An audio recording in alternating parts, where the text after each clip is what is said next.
Wala. Meron, ako magsasabi. Pero ayoko na. Si Carmel. Ha? Hindi. Anton umamin na kung sino talaga ang crush niya. Si Eliza nga ba? Si Crystal o si Carmel? Cartoon Love Team wala na nga ba at lubog agad? Carmel nasaktan? Bakit may suyuan? Ating lahat yung pag-uusapan this video at kung ano nga bang mga kaganapan ito. Kaya before that guys, please naman huwag niyong kalimutan mag-like, comment, and subscribe for more PBB Celebrity Collab 2.0 updates. Maraming salamat. Subscribe na! May naibunyag na nga sa bahay ni Kuya. Ito ang pag-ship o love team o crush na pinag-usapan ng mga housemates kasama si Anton, Inigo, Layla, Waynona at iba pa. Dahil tinanong nga ni Inigo kung sino ang crush nitong si Anton sa bahay ni Kuya. Ngunit meron daw talaga. Dahil dito naging palaisipan sa housemates kung sino, ngunit kapamilya daw. Tinanong nila kung si Crystal nga ba.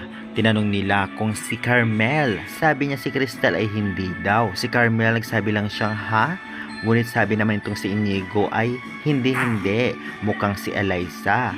Nang sinabi ng si Eliza, mukhang talaga namang natawa itong si Anton na parang kinilig sa sinabi si Eliza. Dahil dito ang mga cartoon fans ay medyo nadismaya na agad-agad. Siyempre lumubog agad ang isang love team na talaga nag-grow sa loob ng bahay ni Kuya. Kinilig pa naman sila nang talagang nagyakapan itong ang cartoon, si Carmel at Anton.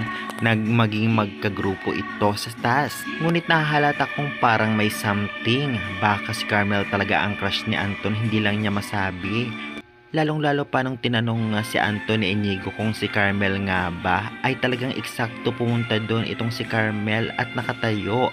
Baka nahiya lamang itong si Anton na sabihin sa front ni Carmel. Doon pa may usap-usapan din sa iba ng mga housemates na talagang hindi pa nabubunyag sa telebisyon, especially mukhang si Eliza nga ba, si Crystal nga ba talaga ang crush ni Anton o di naman kay si Sofia.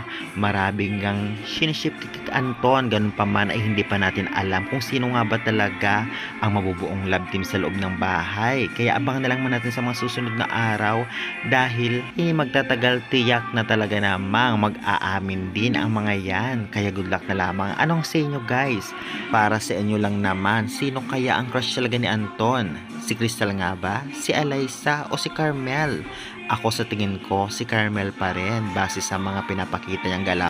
Kaya syempre nakakilig naman kasi minsan ang cartoon. Halos lahat naman ng siniship ay nakakakilig kaya good luck sa lahat.